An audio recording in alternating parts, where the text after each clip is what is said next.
Hey, Chuck, how we doing? We're good. Good to hear. Well, week one is officially in the books. We are on the precipice of week number 2 in the NFL season. I want to take a moment to look back at week number 1. Right. What were some of the biggest surprises for you? Was it, the Patriots win over the Bengals? That was kind of unexpected. Was it maybe some new players making names for themselves? What sort of stood out to you in week 1 of the NFL season this year? Well, I guess the Patriots was a shocker win, but, but I can't say that there was a lot of shocking news for me anyway. I mean, the guys that we expected to win won, except for maybe New England. And I don't know. It's just the first game. So I really never get too much out of the first game, other than the fact the Vikings we know they were better, especially up front. We got a quarterback that seems like he's making good decisions. We got good guys in key positions. I pretty much focused on that. As far as the other games that went on, pretty much the guys that we wanted, that you knew were going to win, won, and 1 or 2 upsets, but nothing big. I think in our neck of the woods here, NFC North territory, the biggest news is Jordan Love. Right. Jordan Love being out. Do you think that is going to determine the Packers' season? Do you think him being out is really going to take them out? Or do you think that they have enough of a foundation and hopefully he can get back quickly? Well, I think they got a good foundation. The question is Malik Willis capable of maintaining what they have until he gets back? Jordan Love is one of the better quarterbacks in the game we know right now, especially as young as he is. And so that's always a problem when you got a new quarterback coming in, especially he's pretty inexperienced himself. So it's going to be interesting for sure. Now, whether he can handle it, we don't know. So my main concern is our team, of course. So one more question about kind of around the NFL here. There was a story that went viral yesterday of Joe Burrow picking up a water bottle. There's been a lot of talk that his wrist isn't completely healed yet, right? Like he's kind of fighting through this. He's maybe not at 100%. And hey, maybe that had something to do with the Patriots winning against the Bengals last week. I want to ask, have you ever had an experience sort of like that where you're coming off an injury and you maybe joined in a little too quickly and kind of had to play hurt? I mean, I'm sure you played hurt all the time, but I had that on a knee one time. It came to me and they said, well, I had to think that 2 years ago we would be ready to play by now. I'm like, wait a minute. But I went out there when I wasn't really ready. I mean, I got through it, but I wasn't the same. I was effective, but I was just like everybody else. At that point, not a cut above everybody else. So that can affect you, and quarterback is throwing wrists, that could be a problem. Football is such a gritty sport, and I feel like there is a lot of guys who might try to play through injury. Right.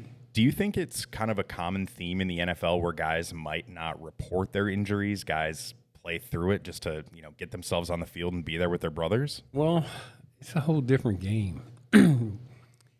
If you were asking me this question back in my era, I would say, yeah, they would get out there because they needed that paycheck. Now, I would think that if I was a player today and I'm not 100%, am I going to go out there and jeopardize my future if I can just sit out a game and get better? Answer that is, I'm sitting out a game to get better. Yeah. Because I'm not losing the opportunity to make millions. Right. And we saw that with Jefferson last year, right? Justin Jefferson was kind of, before his contract extension, had that injury where he stayed out. And, there was kind of the debate on whether to rush him back, whether to. Well, I remember Adrian Peterson had an injury a few years back, and I was on a radio show, and I told him, I said, you need to shut it down because the Vikings are going nowhere, and it's not going to do you any good. Well, he goes out and plays against the Redskins, and guess what? That's the one, right? He tore his ACL. Yeah, messed his knee up, and that was it. But he did come back the next year, obviously, and had a great year. But MVP. Yeah, but why take that gamble?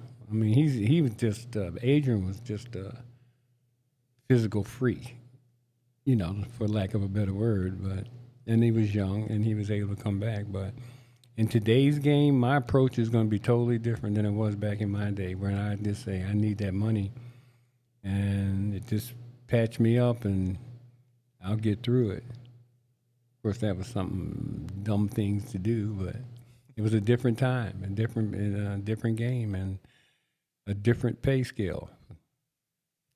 So I want to stick on the topic of Vikings running backs as we are here with you, Chuck, and we just discussed Adrian Peterson. One of the biggest storylines that came out of week 1 for the Vikings was the emergence of Aaron Jones. I mean, we know how good this guy is. We've watched him in Green Bay for years, but now he's on our team. Right. And I personally, just as a fan, was amazed to see how much of a difference he makes on the field. Obviously, we know he's that dual threat, much like yourself, but also just literally his speed is so eye-catching. Right. What do you like about Aaron Jones' game, and how does he fit into the team? I like everything about him. Always have. He runs with attitude. When he makes up his mind where he's going, he's coming full force. He's got that escapability too. He's got the speed to get to the next level when he needs it. The perfect back for the perfect system on the perfect team. You know, that's the way I'm looking at it. Anyway, from what I see, I've always liked Aaron Jones, and he's one of my favorites. Especially playing the game that he can run it, he can catch it. Of course, he can stand, he can pick up the blitzes, he can do all the things you need to do to be a hybrid, a guy that can do it all. Yeah, we got one of them. So, big matchup this weekend. The 49ers are coming to town. The 1-0 49ers against the 1-0 Minnesota Vikings. What do you think are the keys to victory for the Vikings this week against the Super Bowl, the NFC finalists last year in the Super Bowl? This is obviously an established team. We saw them come out and kind of dominate on Monday night against the Jets without Christian McCaffrey. So, what do the Vikings have to do to get to 2-0 and defeat the mighty San Francisco 49ers? First of all, the defense is going to have to be what we saw, and just they're going to have to pick it up a little bit more. But I think our defense is going to win the game, and we win the game.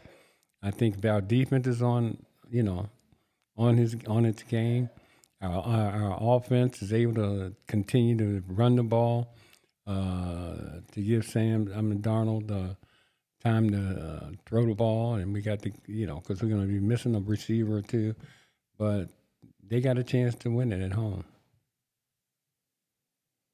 So there's a few guys who are on the injury report right now. 2 people that had huge games. Well, especially Van Ginkel on defense. That guy made a statement last week. Yes, he did. When you want to talk about defense, he was the heartbeat of that, especially that pick 6. Also, Jordan Addison on the injured list as well. I believe he did not practice yesterday. How do you see that kind of fitting into this week? Do you think that kind of to go back to what you were talking about earlier, would it be best for a guy like Addison to maybe miss this week since it's week 2? But I also think, last year against the 49ers, Addison had one of his better games. He was so key, but granted, they didn't have Jefferson. Right. So I'm wondering, to kind of circle back on what we talked about earlier, do you think Addison should go? Well, depends on how severe his injury is. Being a wide receiver, does it affect his speed? Does it affect everything? Yeah, if he's there and he's 100% or close to it, yeah, he should go. If he's not, it's too early in the season to jeopardize his longevity for the season. So I want to look ahead to this weekend's matchup. We're talking about Vikings 49ers. You played for the Minnesota Vikings, and I'm guessing you faced off against the San Francisco 49ers a time or two. Yep. What do you remember about your time playing against the 49ers, one of the most historic franchise in NFL history? Well, they were a good franchise when I played against them. I mean, they weren't what they are now, but they always had really, really good football teams. So they've always been a tough football team to play against defensively. They had a pretty good offense when I played against them, and they've always been consistent. But now they've taken it when I played, and then they've taken it to a whole different level. And so you can see they bring the right players in, because even when their best player is off, the backup comes in and has one heck of a game. And that's because you got depth. And in the NFL, you got to have depth. to be, to be able to win. So one more quick question about the Vikings. Christian McCaffrey, kind of a maybe at this point. Are you kind of hoping he plays secretly just so you can watch him play against the Vikings? Or do you think maybe he should hold out one more week? Hey, I watch him on TV enough. I don't need to watch him play this week because I don't want to see him play. But either way, they got some capable backs, and they're really, really good. So if I have a sense that he's not going to play. Why would you? Especially when you have the backups that he's had. What's his name? Jason. The guy that backed him up and played well last week. He played and ran with authority. So he caught the ball, picked up blitzes. I mean, all the things that a back needs to do. So if I'm the San Francisco, I'm not playing him unless he's 100%. Gosh, football is in full swing. We're already talking injuries. Right. It's here.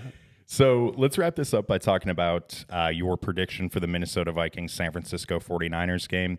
I believe the spread is currently 5.5 points. The 49ers are favored, even though it's here in Minneapolis.